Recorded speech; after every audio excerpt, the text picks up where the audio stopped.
Amen. Est-ce que tout le monde va bien? Oh, le oui. Tout le monde est content d'être en vacances? Ah, il y a des oui, il y en a d'autres, et moi je bosse. Avec le Seigneur, on devrait être tous les jours en vacances. Ah, c'est un futur retraité qui vient de dire Amen. Voilà.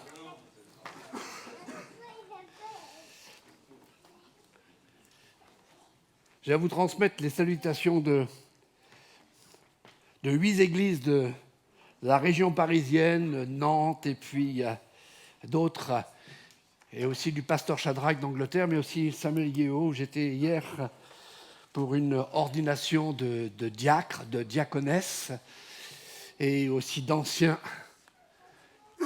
Il y avait à peu près 120 nominés, et il y avait à peu près entre 600 et 700 personnes, avec 36 degrés à Paris. Mais merci Seigneur pour la clim dans ce palais international à Osny. On ouvre la parole du Seigneur ce matin et dans l'Épître aux Galates au chapitre 5, au verset 1, et je bénis le Seigneur pour les chants et puis surtout le chant d'avant où on a chanté notre liberté. Il est dit ceci: c'est pour la liberté que Christ nous a affranchis. On pourrait peut-être le lire ensemble à haute voix. Vous êtes d'accord? Vous êtes d'accord qu'on se secoue un peu ce matin? Quand on a fait ça avec il y avait énormément d'Africains, il y avait aussi toutes sortes de nationalités, et quand ils ouvrent la parole de Dieu, ils se lèvent. Est-ce que vous voulez vous lever pour lire la parole de Dieu à haute voix? Alors on y va ensemble. C'est pour la liberté que Christ vous a affranchis. Demeurez donc ferme et ne vous laissez pas mettre de nouveau sous le joug. Amen. Vous pouvez vous asseoir. Et puis, il y a aussi la version BDS, Bible du Semeur, qui nous dit « Christ nous a rendus libres pour que nous connaissions la vraie liberté. C'est pourquoi tenez bon et ne vous mettez pas à nouveau sous le joug de l'esclavage. » Je vous lis aussi, je ne sais pas s'il est sur l'écran, Romains chapitre 6, versets 12 à 14. « Que le péché ne règne donc point dans vos corps mortels et n'obéissez pas à ses convoitises. Ne livrez pas vos membres au péché comme des instruments d'iniquité, mais donnez-vous vous-même à Dieu. » Allez, tourne-toi vers ton voisin, dis-lui, est-ce que tu t'es donné entièrement à Dieu? S'il ne te répond pas, impose-lui les mains et tu dis, c'est maintenant l'heure du salut. Vous allez dire, qu'est-ce qu'il a mangé le pasteur de la parole de Dieu ce matin? Des instruments d'iniquité, mais donnez-vous vous-même à Dieu comme étant vivants de mort que vous étiez, et offrez à Dieu vos membres comme des instruments de justice, car le péché, écoutez bien, car le péché n'aura pas de pouvoir sur vous. Amen. Le péché ne doit plus avoir de pouvoir sur nous, puisque nous sommes non sous la loi, mais sous la grâce. Je vous fais grâce, disons, de l'autre version. J'aimerais continuer ce matin avec l'aide de Dieu dans la suite du message que nous avons reçu, entendu et accepté dimanche dernier par le pasteur Mathias. Est-ce que vous vous souvenez du titre ou du thème?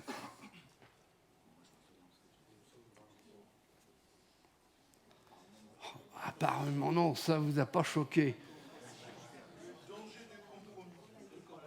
Qui c'est qui a dit ça? Ah, c'est Ésaïe. Ésaïe, c'est la Bible ouverte. Il a son nom à toutes les pages de la Bible. Le danger de compromis dans la vie du disciple. Je ne rappellerai pas les 3 points essentiels qui ont été donnés, mais je veux vous conseiller de réécouter ce message sur la chaîne YouTube de l'Église.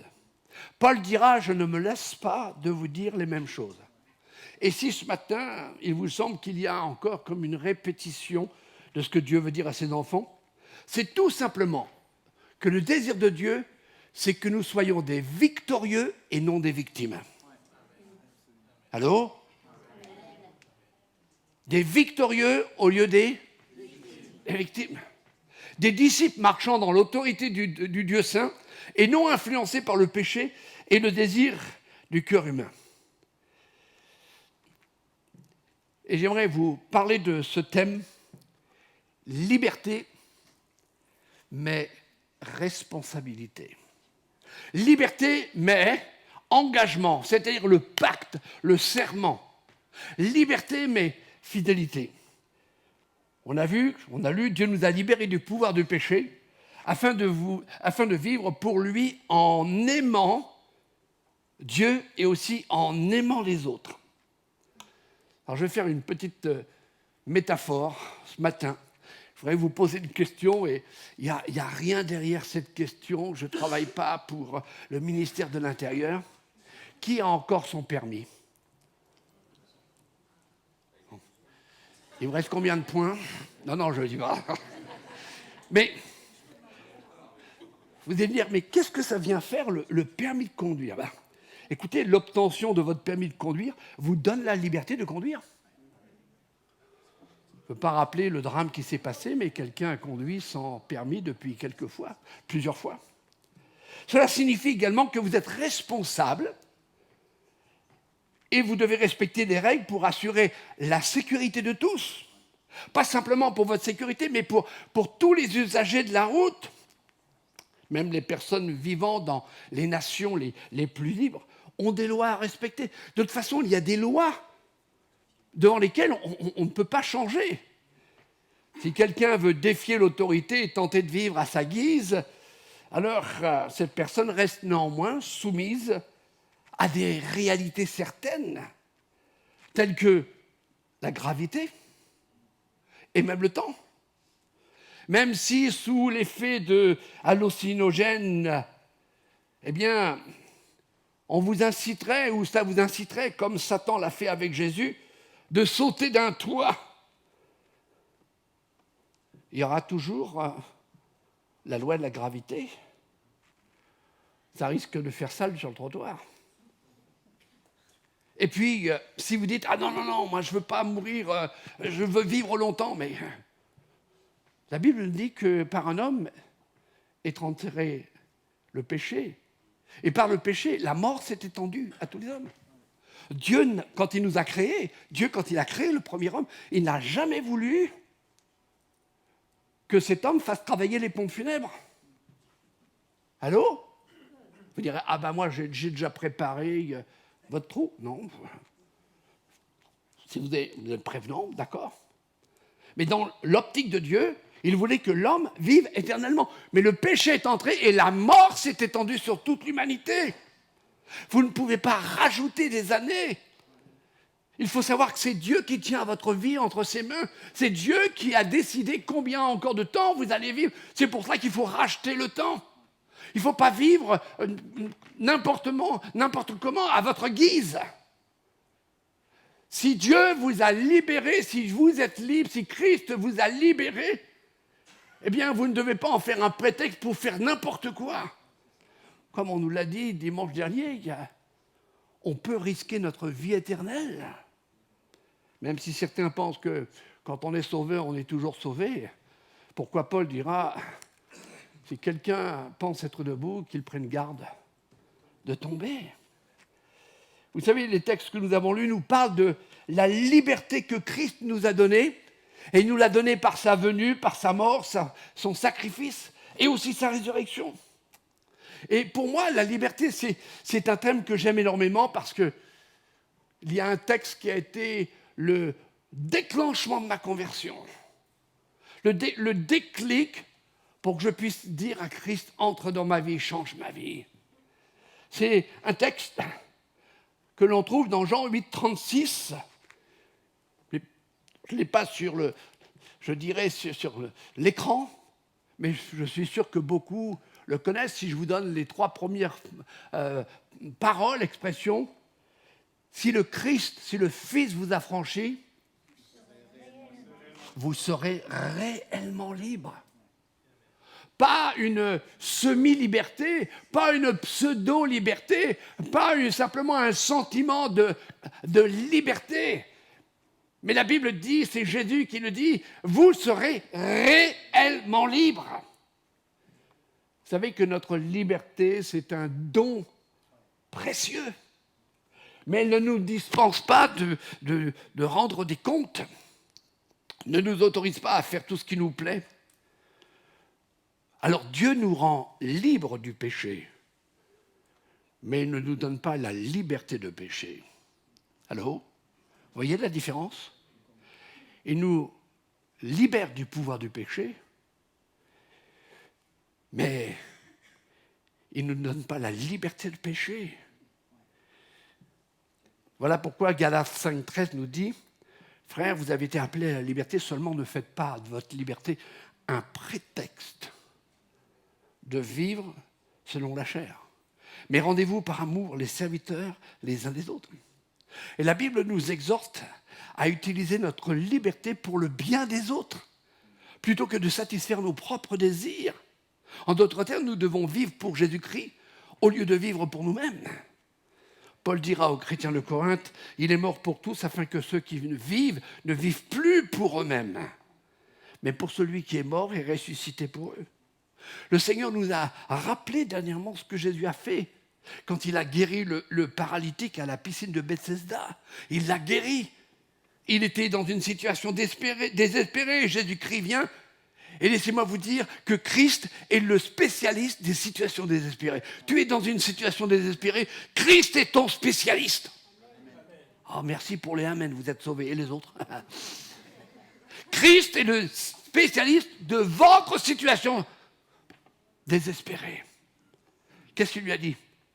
Lève-toi, prends ton lit et marche. En d'autres termes, lève-toi, maintenant tu es guéri, sers-moi de témoignage. On nous a rappelé aussi la femme adultère, condamnée par les religieux, par les gens d'église sectaires. Et le Seigneur dit, est-ce que quelqu'un t'a condamné? Elle répondit, non Seigneur. Qu'est-ce qu'il lui a dit? Va, ne pêche plus. Je t'ai guéri, mais je t'ai libéré de la conséquence du péché. Je prends un autre exemple. Je ne sais pas si vous connaissez l'histoire après la grande tempête où Jésus aborde le pays de Gadara et là, il y a un démoniaque qui vit dans les cimetières, qui vit parmi les tombes, parmi les morts. Et on a essayé de l'enchaîner, mais il a brisé ses chaînes. Il fait peur à tout le monde. Et le Seigneur le délivre, le libère de la puissance des ténèbres. Vous savez que la puissance des ténèbres, ce n'est pas une petite puissance. Mais à côté de la puissance de Jésus-Christ, c'est rien du tout. Et il dira à celui qui l'a délivré, alors il était tout nu. Et voilà que Jésus le délivre et à nouveau il est, disons, absolument habillé. Je ne sais pas s'il a eu le temps d'aller chez, je dirais, le magasin ou chez Burton acheter un costume, j'en sais rien. Mais il était tout nu, puis d'un seul coup, Dieu le libère, il est habillé. Et vous savez ce qu'il a dit? Retourne dans ta maison et raconte tout ce que Dieu t'a fait. Et la Bible nous dit, il s'en alla et publia par toute la ville tout ce que Jésus a fait pour lui. Mais il y a un autre évangile qui dit ceci. Voilà, ça c'est fort. C'est notre responsabilité. Il partit et il parla de Jésus dans toute la région de la Décapole. Décapole veut dire 10 villes. Bah déjà, si vous parlez de Jésus là où vous êtes, mais lui, libéré, il parle au monde entier. Est-ce qu'il n'est pas dit, allez prêcher partout le monde entier? Et puis, quand Jésus libère, il a un objectif spécifique. C'est de raconter l'amour, la miséricorde et la puissance de Dieu. C'est d'annoncer le royaume de Dieu qui n'est pas qu'en parole, mais en puissance. Tout pour la gloire de Dieu et le servir. Vous rappelez-vous de Jésus était avec ses disciples, certainement dans un moment de prière, il se lève et puis peut-être que Jésus dit à Pierre, allez, on va casser la croûte chez toi. Et au moment où ils arrivent, voilà, celle qui devait être au fourneau est malade. La belle-mère de Pierre. Je ne sais pas si ça a arrangé Pierre que sa belle-mère soit malade, j'en sais rien. Mais en tout cas, on a parlé de Jésus et de la belle-mère qui avait la fièvre. Et la Bible nous dit que Jésus a chassé la fièvre. Il a menacé la fièvre. Dans un autre évangile, il l'a pris par la main et il l'a levé. Il a libéré de la fièvre. Peut-être que tu es atteint de la fièvre ce matin. Jésus veut te libérer. Dans quel but? C'est que cette belle-mère puisse se remettre au travail. Béni soient les belles-mères. Ouais, la mienne, elle est déjà au ciel. Mais elle était extraordinaire. Et son objectif n'a jamais changé. Il est toujours le même. Il nous restaure, il nous libère, afin que nous puissions aimer les autres pour lui et que nous puissions aussi les servir et leur apporter l'offre gratuite du salut. Mais nous devons vivre selon les règles de la liberté. Prends ton lit et marche, et dis ce que j'ai fait pour toi. Va et ne pêche plus. Ne te soumets plus au péché, car tu as été libéré. J'aimerais vous dire ceci. Ne jouons pas avec la grâce. Parce que la grâce, elle est plus sévère que la loi. Quand on joue avec la grâce, relisez l'Épître aux Romains, lisez qu'à un moment donné, il n'y a plus de sacrifice pour vous. La grâce, c'était quelque chose d'extraordinaire. La grâce, c'est ce que nous ne méritons pas et que Dieu nous offre. Liberté et responsabilité. Libre, tu es libre en Jésus, mais tu es responsable. Que faisons-nous de notre liberté ? Que faisons-nous du fait que nous ne sommes plus sous la condamnation, mais vivons sous la grâce dans le pardon ? Notre vie doit changer, elle doit parler de Jésus, elle doit honorer celui qui nous a libérés, elle doit refléter son amour et sa puissance. J'aimerais vous dire que quand nous avons été libérés de notre péché, notre vie devient un pont, une route qui mène vers celui qui libère entièrement. Votre vie, les gens doivent venir dans votre vie, entendre le message de salut et recevoir Jésus. Est-ce que ta vie est aussi un moyen de salut ? Oh, peut-être diront, moi je ne suis pas Jésus. Moi non plus, je ne suis pas Jésus, mais je suis un enfant de Dieu, je suis un disciple de Jésus-Christ. Est-ce que nous sommes conscients de notre responsabilité, de notre devoir ? Ne laissons pas un désir de confort nous faire manquer tout ce que Dieu désire que nous fassions pour lui dans ce monde. Je fais un petit rappel, on nous a parlé du péché. Mais qu'est-ce que le péché ? C'est manquer la cible. C'est louper le dessein de Dieu pour votre vie. Et le diable veut t'arrêter sur la route, sur ta route de victoire. Et il veut faire de toi une victime. Il veut que tu t'apitoies sur toi-même, que tu réalises que tu peux faire toi-même et tu peux vivre comme toi-même. Mais si nous avons été touchés par la grâce à un moment de notre vie, c'est que l'œuvre de libération s'est manifestée en nous. Comme le disent souvent, et c'est souvent sur l'uniforme, je dirais, de l'armée du salut, nous avons été sauvés pour servir. Libérés pour apporter la délivrance aux captifs. Jésus dira à un moment donné, l'Esprit du Seigneur est sur moi parce qu'il m'a oint pour annoncer une bonne nouvelle aux pauvres. Il m'a envoyé pour guérir ceux qui ont le cœur brisé. Est-ce que vous ne pensez pas que notre France, notre pays est brisé ? Elle est dans un état misérable. Et la solution, ce n'est pas un changement de gouvernement. La solution, c'est un changement dans l'état de l'Église, où chacun dans l'Église prend sa responsabilité et devient le message du Seigneur. Vous voyez, c'était ma première pensée. Voici ma deuxième pensée pour terminer ce petit message en vous racontant une petite histoire, une fable. Dans l'évangile de Jean, vous savez que Jésus parlait beaucoup en paraboles. Il prenait des choses de la vie, des choses de la culture, de la nature. Et on peut dire que c'est une parabole ou une métaphore. Et Jean, chapitre 12, versets 23 à 26, nous dit « L'heure est venue en vérité où le Fils de l'homme doit être glorifié. » En vérité, je vous le dis, si le grain de blé qui est tombé en terre ne meurt, il reste seul. Si le grain de blé tombé en terre ne meurt, il reste seul. Il reste seul. Il y a une grande leçon là. Mais s'il meurt, quel résultat ? Il porte beaucoup de fruits. Et il dira, celui qui aime sa vie la perdra, et celui qui hait sa vie dans ce monde la conservera pour la vie éternelle. Si quelqu'un me sert, waouh, et qu'il me suive, et là où je suis, là aussi sera mon serviteur. Si quelqu'un me sert, le Père éternel l'honorera. Voilà la petite histoire. Et il ne faut pas beaucoup d'imagination pour faire un rapprochement avec notre vie, avec nos choix. Parce que si Christ nous a libérés, il nous laisse libres et il ne nous enchaîne pas. C'est l'histoire ou la fable, ou la métaphore de 2 grains de blé. Il y avait sur le sol d'une grange, dans une ferme, 2 grains de blé. Un jour, le fermier est entré dans sa grange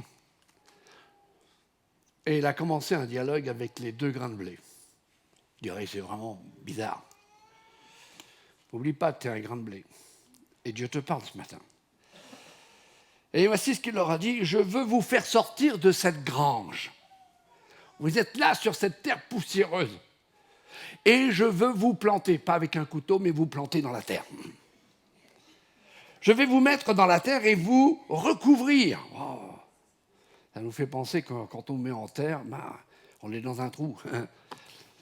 Ce sera sombre, dit-il, et vous mourrez. Oh, quel message de joie. Mais je vous promets que vous allez vous multiplier et devenir fructueux. Le premier grain de blé se gratta la tête et répliqua. Pas question pour moi de sortir de la grange. J'aime mon confort, ma petite vie chrétienne et je ne veux pas mourir. Le second, après mûre réflexion sur la promesse d'une moisson future, se dit que cela valait bien le sacrifice.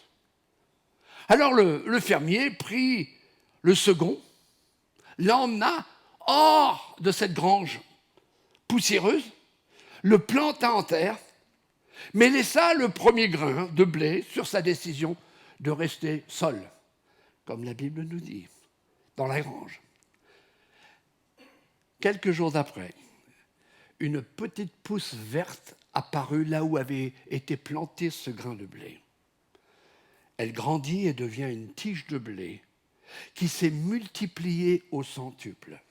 Puis, 40 années après, le fermier planta toutes les graines qui avaient eu leur origine dans ce premier grain de blé,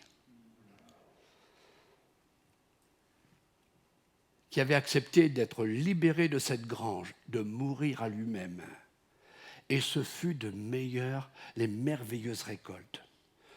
Cependant, le grain de blé qui restait dans la grange ne s'est jamais multiplié, mais il s'est desséché et le vent l'a emporté. Quel grain de blé es-tu? Joues-tu la carte de la sécurité ou as-tu laissé Christ te libérer de toi-même, de tes désirs personnels, du péché de l'égoïsme et te planter dans son champ de mission pour t'agrandir, donner naissance à une merveilleuse récolte? Rappelez-vous ce que Jean dit, l'évangile de Jean, si le grain de blé qui est tombé en terre ne meurt à lui-même, à ses désirs, à son confort, à sa vision tellement limitée, il reste seul dans sa grange. Il n'a même aucun contact. Mais s'il meurt, waouh, il porte beaucoup de fruits. Vous savez, la meilleure façon de faire avancer le royaume de Dieu, c'est de lâcher prise sur nos propres désirs. C'est sortir de notre zone de confort et de servir le Seigneur en servant les autres. Travaillons ensemble. Mettons-nous tous ensemble. Acceptons de mourir à nous-mêmes. Et ça va impliquer, c'est s'investir. C'est un investissement dans la croissance de l'Église. C'est être plus fort. Quand on est tout seul, on le connaît, on va plus vite. Mais quand on est ensemble, on va plus loin. Allez, une dernière petite histoire. Je pensais que les enfants seraient là, c'est pour ça que j'ai préparé des petites histoires, mais je crois que vous aimez bien les histoires. Et non pas les histoires à dormir debout. Hein. C'est l'histoire d'une petite fourmi. Pas si en ce moment vous avez des petites fourmis, mais hein, on fait la guerre aux fourmis. Mais écoutez l'histoire de la petite fourmi. La petite fourmi rencontre un énorme animal, un éléphant. Un éléphant qui trompe énormément. Un éléphant. Et la petite fourmi, eh bien, elle commence à grimper sur l'éléphant et elle se trouve sur le dos de l'éléphant. Et puis l'éléphant chemine. Et puis il traverse un pont. Et quand le pont a été traversé, elle saute du dos de l'éléphant et dit « Waouh! Nous avons fait trembler le pont !» Est-ce que ça vous parle? Seul, tu ne pourras jamais faire trembler les ténèbres. Mais si tu es avec le gros de la troupe, c'est-à-dire l'Église de Jésus, si tu es en relation, si tu travailles à l'accroissement, alors nous allons faire trembler non seulement le pont, mais les ténèbres de l'enfer. Il y a un vieux chant de la Réforme qui dit que nous chantons « Et l'enfer tremble ». Et l'enfer tremble. Termine, c'est ma conclusion. Libre, mais responsable. Libre, mais pour bénir. Si tu ne bénis pas, si ta vie n'est pas en bénédiction aux autres, c'est que tu n'es pas libre. Libre, mais en donnant au Seigneur l'avantage de nous utiliser comme il veut et quand il veut. Libre pour impacter notre société qui vit sous le joug du mal. Libre du péché, mais esclave de Jésus. Paul dira dans ces circonstances, et il était en prison, « Je ne suis pas esclave des Romains, je ne suis pas esclave des traîtres qui m'ont trahi, je ne suis pas esclave des situations, des situations tragiques, des naufrages, de la persécution, de la lapidation. Je suis esclave de Jésus. » Et être esclave de Jésus, c'est être entièrement libre. Libre des ténèbres, mais serviteur de la lumière. Est-ce que ta vie reflète la lumière? Est-ce qu'il y a cette réflexion de la lumière divine? Libre du joug de Satan, mais attaché à la souveraineté de Dieu, soumis à la seigneurie du roi des rois. Libre, j'aime beaucoup ça, libre de la culpabilité, de la condamnation, de la peur. Est-ce que vous vous êtes déjà senti coupable? Ah oui, allez, dites pas non. Quand il vous arrive des bricoles, qu'est-ce que j'ai encore fait? Dieu est en train de me punir. Non. Le diable veut que tu penses ça. Parce que Dieu t'a affranchi pour la liberté. Libre de la culpabilité et de la condamnation, parce que Dieu veut que tu deviennes un ambassadeur de la paix. Hier après-midi, dans notre rencontre, il y avait le consul de l'ambassade de la Côte d'Ivoire. Et j'étais étonné de voir le consul lever les mains vers le ciel avec son épouse et elle chantait la gloire de Dieu. Alors, il y a mon ami, Pasteur Yahou, il dit « il faut qu'on le voit pour qu'on puisse avoir notre visa pour l'Afrique prochainement. » Il est intéressé. Alors, bien sûr, il l'a honoré et puis moi, il est venu me voir parce que je l'avais déjà rencontré. Alors, vous savez, les Africains ne s'embrassent pas sur la joue. Les Africains sont les spécialistes du coup de boule. Hop, de chaque côté. Mais Dieu se sert de vous dans votre état professionnel, dans votre faiblesse. Mais c'est dans votre faiblesse que sa force s'accomplit. Je termine. Libre pour chanter, pour danser et vivre la vie de la liberté en Christ. Vivre la liberté en n'oubliant jamais notre responsabilité, notre engagement, ce qui sécurisera notre liberté. Encore une fois, je le répète, j'aimerais que ça reste dans votre cœur, même si vous êtes dans la peine, même si vous êtes, je dirais, dans des questions. C'est pour la liberté que Christ vous a affranchi. Il nous a libérés des ténèbres pour vivre dans la lumière, mais être aussi la lumière où nous vivons. Mon frère, ma sœur, que décides-tu ce matin? Libre pour donner la vie aux autres. Libre pour une pleine croissance, pour vivre une maturité spirituelle. C'est l'offre de Dieu et le rappel de Dieu ce matin pour chacun. Est-ce qu'on peut prendre quelques secondes? Simplement réfléchissons. Réfléchis et pense à tout ce temps peut-être que Dieu voulait t'utiliser, il ne t'a pas utilisé. Parce que tu as vécu à nouveau sous un joug qui n'est pas le joug du Seigneur. Parce que le joug et le fardeau du Seigneur, il est doux et léger.